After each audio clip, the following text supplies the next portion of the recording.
यदि आप इस बात को पढ़ते हैं पद 3 में, यहूदा की पत्री पद 3 में, तो यहां पर यहूदा इस विश्वास के बारे में कहते हैं कि ये जो विश्वास है हमें एक ही बार प्राप्त हुआ है। इसका मतलब हम बार बार इसे ये प्राप्त नहीं होगा। एक ही बार मतलब जब हमने यीशु मसीह पर विश्वास किया, यानी जब हमने अपने पापों को अंगीकार करके यीशु मसीह के सुसमाचार को हमने सुना, हमारे अंदर पवित्र आत्मा के द्वारा वो विश्वास का बीज बोया गया और वो हमको एक ही बार प्राप्त हुआ है। इसके बाद ये बीज अंकुरित होकर ये विश्वास का पेड़ हमारे अंदर, हमारी आत्मा में ये बनता चला जाएगा। एक ही बार परमेश्वर ने सब कुछ कर दिया।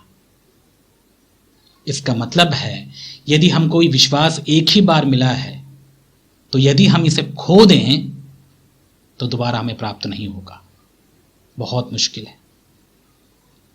और क्योंकि हमें एक ही बार मिला है, इसके लिए हमें इसके प्रति बहुत ही जागरूक और बहुत ही गंभीर होने की जरूरत है कि कहीं हम इस विश्वास को खो ना दें। और इसी डर से ही तो यहूदा ने ये पूरी पत्री लिखी है उन विश्वासियों के लिए, क्योंकि विश्वास, उनको पता था यहूदा को कि ये विश्वास चूंकि एक ही बार मिला है, यदि इस विश्वास के प्रति वे लोग गंभीर ना रहें, इस विश्वास को वे लोग संभाल के ना रखें, तो ये विश्वास खो भी सकते हैं, क्योंकि ये विश्वास हमें एक ही बार मिला है। और एक ही बार मिलने के बाद हमें इस विश्वास में लगातार बढ़ते रहना है। ये था मुख्य उद्देश्य यहूदा के इस पत्री को लिखने का। और आप आज के समय में बहुत सारे ऐसे विश्वासियों को भी पाएंगे जो कहते हैं एक बार हमने यीशु मसीह पर विश्वास कर लिया, हम सदा के लिए हम उद्धार प्राप्त कर लिए, अब हम उद्धार कभी खोएंगे ही नहीं। आपने सुना ऐसे लोगों को, once saved is always saved.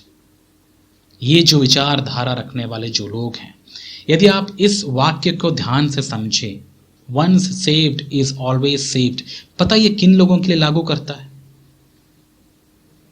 किन लोगों के लिए लागू करता है? ये सारे मसीहों के लिए लागू नहीं करता, इस बात को याद रखिएगा। आप परखिए मेरे प्यारे भाई और बहन, ये हर एक मसीहियों के लिए लागू नहीं करता है, क्योंकि आजकल बहुत सारे ऐसे मसीही भी हैं जो सच में मसीही नहीं हैं। वे बस चर्च में जाते हैं, वे बस प्रार्थनाएं करते हैं, लेकिन वे प्रभु से ना तो प्रेम रखते हैं ना उसकी आज्ञा को मानते हैं। और जो प्रभु से प्रेम नहीं रखता, जो उसकी आज्ञाओं को नहीं मानता, वो कुछ भी आप कह लो, वो प्रभु के लोग नहीं है, वे मसीह नहीं है। तो ये जो बात है, एक बार यदि हम बचाए गए तो हमेशा के लिए बचाए गए, ये जो विचार मैं समझता हूं उन लोगों के लिए सटीक बैठता है जो परमेश्वर से प्रेम रखते हैं। एक ही बार वे लोग बचाए गए, और चूंकि वे लोग बचाए गए और वे अपने प्रेम और आज्ञाकारिता के द्वारा परमेश्वर के प्रति विश्वास योग्य हैं, तो ये जो उद्धार है उनके लिए शाश्वत है। इसका मतलब वे सारे जो अपने आप को विश्वासी कहते हैं, जो इस बात पर विश्वास करते हैं, हम तो हाँ 20 साल पहले हम बचाए गए हैं, अब हम जैसे जीना चाहते हैं वैसा जी सकते हैं, याद रखिएगा ये उनके लिए नहीं है। क्यों नहीं है? वे इस गलत धारणा और इस झूठी शिक्षा में ना रहें कि हाँ आप 20 साल पहले यीशु मसीह पर विश्वास किए थे, उस समय आपने उद्धार प्राप्त कर लिया, आज भी आपके पास वो उद्धार है और आप जैसे जीना चाहते हैं वैसा जी सकते हो। आप इस झूठे अनुग्रह के प्रचारकों से सावधान रहिए। आजकल इनकी तादाद बहुत बड़ी हुई है। बहुत सारे हमारे देश के बाहर यानी विदेशों में ऐसे लोग हैं जो फॉल्स ग्रेस यानी झूठे अनुग्रह का प्रचार भी करते हैं। वे लोग ये बताते हैं कि अरे तुम्हारा तो उद्धार कैसे हुआ? अनुग्रह से तो हुआ। जब तुम्हारा उद्धार अनुग्रह से हुआ है, अब इससे क्या फर्क पड़ता है तुम कैसे जीते हो कैसा नहीं जीते हो? अच्छा एक बात बताइए, यीशु मसीह पर विश्वास करने के बाद, प्रभु के अनुग्रह से बचाए जाने के बाद आपको लगता है कि वो अनुग्रह इतना नाकाम है या फिर इतना कमजोर है कि आपको पवित्र जीवन जैसे यीशु मसीह जिया वैसे जीने की काबिलियत वो आपको नहीं देगा? क्या आपको लगता है कि उस अनुग्रह को प्राप्त करने के बाद आप में ताकत ही नहीं आएगी प्रभु के समान जीने की? क्या लगता है आपको? आपको नहीं लगता कि ये झूठा अनुग्रह है जो आजकल लोग इसका प्रचार कर रहे हैं? बहुत से लोग मजे के साथ सुनते भी हैं ऐसे प्रचारकों को, जो आपको बहुत अच्छे तरीके से समझाते हैं आपका जो उद्धार हुआ मेरे प्यारे भाई और बहन अनुग्रह से हुआ, आपको अब कोई टेंशन लेने की जरूरत नहीं है, अब कर्म करने की जरूरत नहीं है, अब एक काम करो, घर में बैठो, टीवी देखते रहो और जो मन में आता है वैसा करते जाओ। आपको गंदे विचार आपके मन में आ रहे, कोई बात नहीं। आपको यदि लालच करना, लालच करो। आपको यहां वहां लड़के लड़कियों के साथ घूमना है, घूमो। क्यों? तुम्हारा अनुग्रह के साथ तो उद्धार हुआ है, तुमने तो कुछ किया ही नहीं था, और तुम्हारे पाप, फ्यूचर के पाप भी तो क्षमा हो चुके हैं। अब तुम जैसा जीना चाहते हो वैसा ही जियो। आपको लगता है ऐसे विचार रखने वाले सच में मसीही हैं? आपको नहीं लगता ये धोखा है? क्यों नहीं लगता आपको? कि इतनी भी समझ हम में नहीं है कि हम ऐसे विचारों को, ऐसे प्रचारकों को सुनकर हम समझ नहीं पाते हैं कि ये कौन सा अनुग्रह है भाई जो तुमको इस गंदगी से नहीं छुड़ा पा रहा। आज भी तुम उसी गंदगी में जी रहे हो और तुम बोलते मैंने प्रभु का अनुग्रह प्राप्त किया। इससे अच्छा तो वो अविश्वासी है जो कम से कम ऐसा ढोंग तो नहीं करते हैं। सोचिए, मैं जो आपसे बातें कह रहा हूं, गंभीरता से इन बातों को समझिए मेरे प्यारे भाई और बहन, और ऐसे झूठे प्रचारकों से सावधान रहिए जो आपको झूठे अनुग्रह की दिलासा देकर आपको ये बात आपके दिमाग में भर देते हैं और कहते हैं तुम्हारा उद्धार हो चुका है, अब इससे कोई फर्क नहीं पड़ता तुम कैसे जीते हो। जबकि बाइबल हमें सिखाती है जब एक व्यक्ति परमेश्वर के अनुग्रह से परमेश्वर पर विश्वास करता है, यीशु मसीह पर विश्वास करता है, उसमें पवित्र आत्मा आता है और वो पवित्र आत्मा के द्वारा वो जीना शुरू करता है, उसके जीवन में बदलाव आता है। उसके जो कर्म हैं वे कर्म यीशु मसीह के जैसे होते हैं। जो यीशु मसीह पर विश्वास किया उसके कर्म या उसका जीवन भी यीशु मसीह जैसे होंगे। और जो झूठा अनुग्रह प्राप्त किए हैं वे नाम तो यीशु मसीह का लेंगे लेकिन काम उनके खुद का होगा, शैतानी होगा, ये संसारी होगा। इससे आप आराम से पहचान सकते हैं। इसलिए इतने अंधे मत हो जाइए कि आप परख ही ना पाओ ऐसे लोगों को। मैंने बहुत सारे ऐसे प्रचारकों को सुना है और मैंने उनके जीवनों को देखा है। वे एक नंबर के लालची, व्यभिचारी, हर प्रकार के गंदगी को देखने वाले, सुनने वाले लोग हैं, फिर भी वो बड़े शान से कहते हैं कि हम अनुग्रह से बचाए गए हैं। ये है अनुग्रह? ये कौन सा अनुग्रह है भाई? आपको नहीं लगता ये शैतान का धोखा है?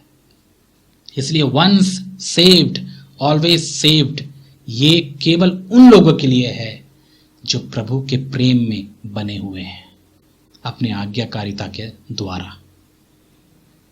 क्यों? अब आप पूछेंगे क्यों? अब आप सोच के देखिए, ये विचार जो है ना, ये जो विचार है जो आज के समय में इतना ज्यादा लोगों के लिए ढीलेपन का काम कर रहा है कि एक व्यक्ति जब यीशु मसीह पर विश्वास करता है उसको एक छूट मिल जाती है। हाँ, तुम तो भाई यीशु मसीह पर विश्वास कर लिए हो, अब तुम्हारा तो उद्धार हो गया है, अब जैसा जीना चाहते हो वैसा जी सकते हो क्योंकि क्षमा करने के लिए यीशु मसीह तो तैयार है।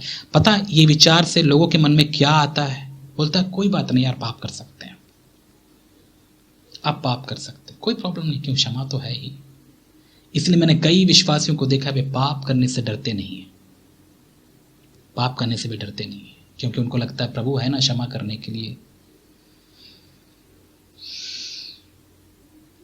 प्यारे भाई और बहन, मैं आपको बोलता हूं जब भी आपको ऐसे लोग दिखें उनके साथ बिल्कुल संगति नहीं रखिएगा, दूर रहिए ऐसे लोगों के साथ। ये मसीहत के नाम पे कलंक हैं, वे मसीहत के नाम पे कलंक हैं, वे आपको बर्बाद कर देंगे।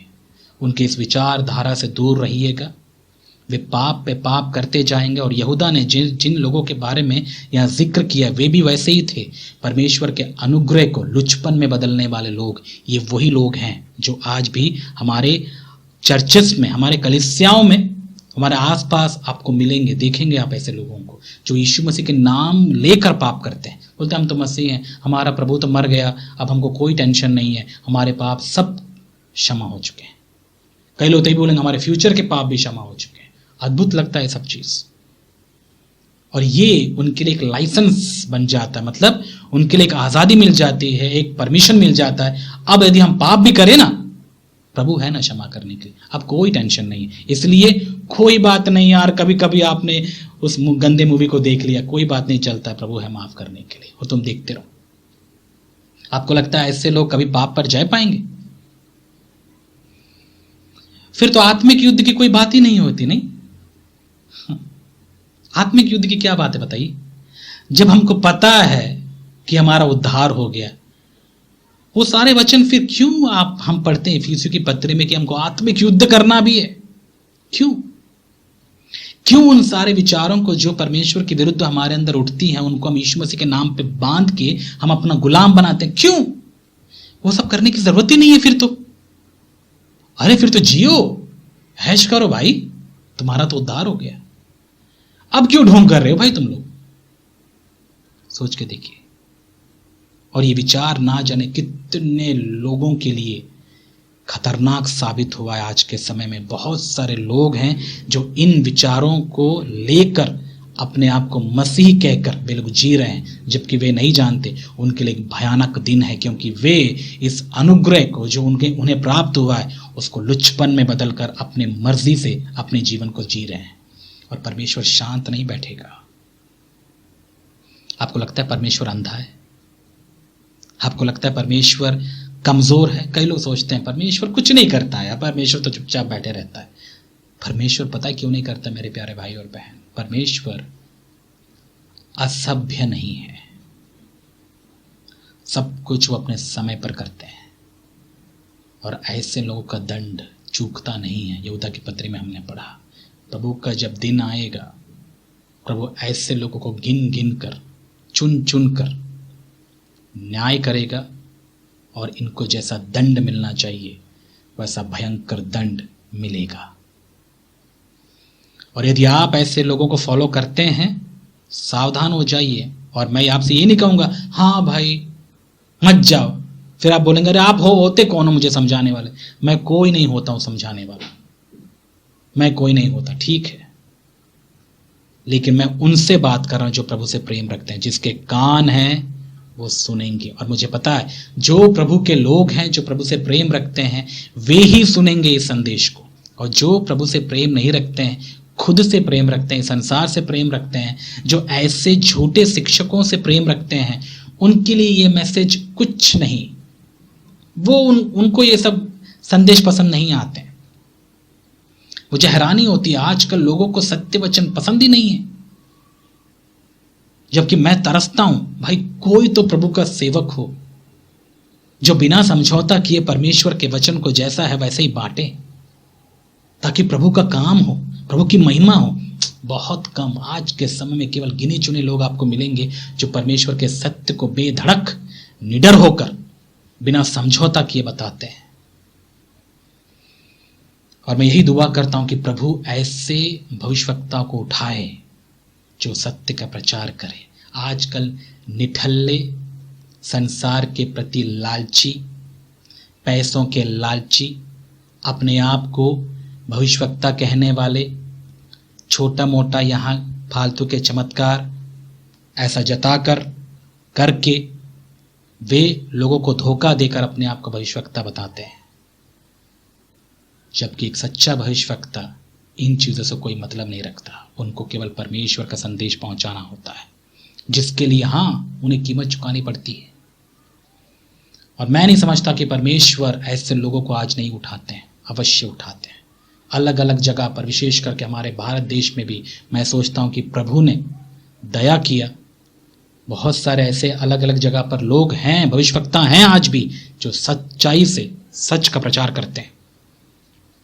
लेकिन बहुत सारे ऐसे भी अपने आप को भविष्यवक्ता कहने वाले हैं जो आप हमेशा यहाँ वहाँ देखते रहते हैं। आजकल एक चलन है, पता है, आजकल लोग अपने नाम के आगे अपना टाइटल लगाते हैं, evangelist so and so, profit so and so, apostle so and so. आपके जीवन से समझ में आता आप कौन है, आपके संदेश से समझ में आ जाएगा कि आप कौन है। प्रॉफिट लगाकर यदि मैं आपको घर देने का वादा कर रहा हूं, आपके इस संसार में अमीर होने का वादा कर रहा हूं, आपके परिवार में खुशहाली का वादा कर रहा हूं, ये सब कहकर मैं आपको कह रहा हूं कि मैं भविष्यवक्ता हूं, अब पता, कई जो प्रभु से प्रेम नहीं रखते हैं वे लोग बोलेंगे वाह यही तो है परमेश्वर का वचन, देखो कितने प्रेम से बात करते हैं। एक बात बताइए, मैंने कई बार ये बात बहुत सारे लोगों से सुनी है, बोलते हैं भाई आप जब बात करते हैं बहुत गुस्से से बात करते हैं, क्या है? फिर मैं बोलता हूं उनको, ठीक है भाई, प्रेम से बात करूं? प्रेम से बात करना, आपको प्रेम से सुनना पसंद है, राइट? मतलब चर्च में गलत भी हो, बंदा फिर भी प्रेम से रहे। तो मैं उनको एक बात कहता हूं, मैं पाखंडपन नहीं कर सकता भाई। अंदर में यदि मैं गुस्सा हूं तो मैं बाहर में हंसता हुआ चेहरा लेके नहीं आ सकता। कलीसिया में, परमेश्वर के मंदिर में यदि ये सब गंद चल रहा हो और आप बोलते हैं मुझे कोई बात नहीं भाई, इग्नोर कर दो, अपनी आंखें बंद कर दो, और जब आप प्रचार करो बड़े स्माइल से प्रचार करो, अच्छे अच्छे शब्दों का इस्तेमाल करो, कठोर शब्दों का इस्तेमाल मत करो, तो मैं आपसे एक बात कहूं, मैं नहीं कर सकता भाई, मुझसे नहीं होगा, मुझसे नहीं होगा। संसार के लोग हैं और भी अच्छे अच्छे प्रचारक हैं, वे बड़े प्रेम से प्रचार करते हैं, फिर आप उनके पास जा सकते हैं, मैं नहीं कर सकता। यदि मुझे गुस्सा आया, प्रभु के लिए यदि आता है गुस्सा, तो मैं गुस्सा दिखाकर ही बात करूंगा आपको। अब आपके कान हो तो सुन लें, आप यदि सह सकते हो तो सह लो, लेकिन मैं परमेश्वर के वचन से बिल्कुल भी समझौता नहीं कर सकता, जो है सो है। इसलिए सावधान रहिए मेरे प्यारे भाई और बहन, मैं आपसे कहता हूं, बहुत सारे ऐसे समझौता करने वाले मसीही तो हैं, उनकी तो बात ही अलग, उनको छोड़ दो आप। लेकिन आप जो प्रभु से प्रेम रखते हैं, याद रखिएगा आज जो मैंने आपको बताया कि एक बार यदि आपने विश्वास किया तो हमेशा के लिए आप बच गए हैं। इसका मतलब ये है कि यदि आप उस प्रभु के प्रेम में बने हुए हैं तो याद रखिएगा परमेश्वर का ये उद्धार शाश्वत है, अनंत है। क्यों? क्योंकि आप यीशु मसीह में हैं, और जो कोई यीशु मसीह में है उसके प्रेम और आज्ञाकारिता में बने हुए हैं, उद्धार आपको लगता है उनसे छिन जाएगा? बिल्कुल नहीं। उद्धार उन्हीं के लिए तो है, वे उद्धार में बने हुए हैं भाई।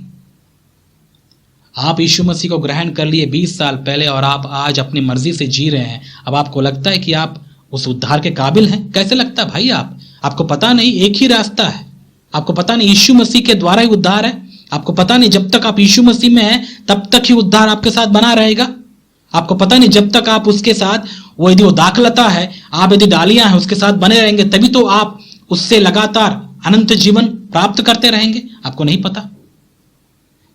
इतना कुछ पढ़ने के बाद भी आपको समझ में नहीं आता, नहीं समझ में आता कई लोगों को। वे ढीले हैं, उनको इस संसार में मजा करना है, और ये झूठे लोग हैं, ये अब से नहीं है तब से हैं। इसीलिए ऐसे लोगों को मेरे प्यारे भाई और बहन, यदि आप देखते हैं, ऐसे लोगों से आप मिलते हैं जो पाप करने से डरते नहीं है, पाप करने में एंजॉय करते हैं, जिनको खाने पीने में कोई टेंशन नहीं होता, वे शराब भी पी लेते हैं, वे यहाँ भी जा देते हैं, वो 2-3 लड़कियों के पीछे भी भागते रहते हैं, पत्नी को साथ में रख के दूसरे की ओर देखते रहते हैं, उनको ये सब कोई फर्क नहीं पड़ता।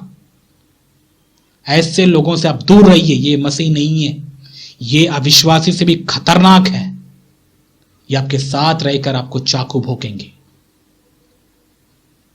बहुत खतरनाक है लोग। इसलिए मैं भी जब किसी के साथ संगति रखता हूं, बहुत ही सोच समझ कर रखता हूं। मैं विशेष करके ऐसे पाखंडियों के साथ बिल्कुल भी अपना समय बर्बाद नहीं करना चाहता, और आप भी ऐसा ना करें। तो ये है विश्वास की दूसरी बात जो मैंने आपको बताया, क्या कि विश्वास जो हमको मिला है वो एक ही बार मिला है, और जब एक बार मिला मेरे प्यारे भाई और बहन, इसी विश्वास में हमको बने रहना है। बार बार हमको विश्वास नहीं मिलेगा। यदि आप खो गए विश्वास, फिर आपको लगता है दोबारा मिलेगा? आपको नहीं। इसलिए एक बार आपको विश्वास मिला है, इस विश्वास में आपको बने रहना है, यही संदेश है।